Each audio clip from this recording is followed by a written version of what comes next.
Sajit sir, Gujarat kidney का IPO ये खुला हुआ है और पहले दिन हमने देखा कि रिटेल पार्टिसिपेशन काफ़ी तगड़ा रहा और 1.5 गुना भर गया डे वन पर ही।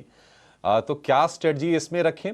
और आज लिस्टिंग होने वाली है केएसएच इंटरनेशनल की, बड़े मुश्किल से भरा है आईपीओ ये 83% ही सब्सक्रिप्शन आया, वो तो किसी तरह से इसको सेल थ्रू करना पड़ा। तो जिसने भी अप्लाई किया उसको तो निश्चित तौर पर मिल ही जाएगा ये। अब लोग पछता भी रहे होंगे क्योंकि हो सकता है कि डिस्काउंटेड लिस्टिंग हो। आप ज़रा बताइए सर कि क्या करना है इसमें। देखिए हम इस साल के ऑलमोस्ट अंत में आ गए हैं। आईपीओ के लिए बहुत अच्छा साल रहा ये। बट ये दो कंपनीज दो अलग कहानियाँ बताती हैं। एक केएसएच है जो आज लिस्टिंग हो रही है, जो मैग्नेट वायरिंग पे काम करती है, काफ़ी इंडस्ट्रीज में यूज़ होता है। इनका आईपीओ फुल्ली सब्सक्राइब नहीं था, 0.87 टाइम्स सब्सक्राइब था।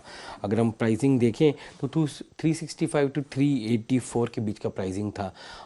उम्मीद ये है कि ये या तो सेम प्राइस या उससे थोड़ा सा डिस्काउंट में खुलेगा आज, क्योंकि इसमें इंटरेस्ट उतना कम था। इसमें दूसरे इंस्टीट्यूशनल इंटरेस्ट कम था रिटेल की वजह से और एचएनआई की वजह से थोड़ा सा ये बढ़ा। दूसरा जो आईपीओ है गुजरात किडनी, जहाँ पर अगेन पहले दिन का हम रुझान देखें तो क्यूआईबी उतने नहीं थे, बट रिटेल 5 टाइम्स था, एनआई था 2.5 टाइम्स और ओवरऑल जो आईपीओ है 1.54 टाइम्स है।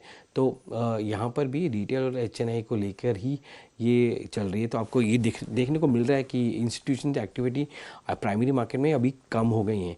पहले हम देखते थे कि काफ़ी इंस्टीट्यूशनल एक्टिविटी होती थी, अब क्योंकि ईयर एंड है तो वो भी कम हो गया है। आईसीआईसीआई प्रू के लिस्टिंग के बाद हमने नहीं देखा कि काफ़ी बड़ा इंस्टीट्यूशनल एक्टिविटी आ रहा है जिसमें फॉरेन इन्वेस्टर्स या म्यूचुअल फंड्स वगैरह पार्टिसिपेट कर रहे हैं। ये आईपीओ तो सेल थ्रू हो जाएगा, इसमें कोई प्रॉब्लम नहीं है। ये Gujarat based multi speciality hospital है सेंट्रल गुजरात में।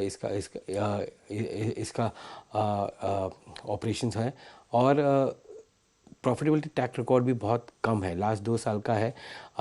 तो अगर हम देखें तो रिटेल और एचएनआई के रहते ये इसमें सब्सक्रिप्शन आने की उम्मीद है।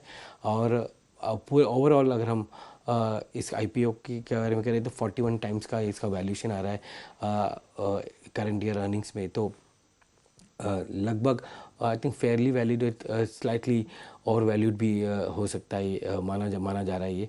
तो वो एक चीज़ है। पर इन निवेशकों को एक चीज़ ध्यान रखना चाहिए कि हाँ, ये गुजरात बेस्ड मल्टी स्पेशलिटी है, पर इनकी ग्रोथ स्ट्रैटेजी कैसी है और आगे जाके ये क्या करना चाहते हैं, क्योंकि ये रीजनल स्पेसिफिक है। आज की डेट में ये लगभग 250 करोड़ रेस कर रहे हैं और 108 से 114 का प्राइस बैंड है इनका। तो प्राइसिंग पॉइंट की वजह से काफ़ी इंटरेस्ट देखने को मिल रहा है इस आईपीओ में। बट गेंस कितने होंगे और सस्टेनेबल रहेंगे वो इनके फंडामेंटल परफॉर्मेंस पे डिपेंड करेगा। डेफिनेटली। तो ये कुछ आईपीओ और आज की लिस्टिंग भी है, उस पर भी आज हमें नज़र रखनी पड़ेगी। शुक्रिया।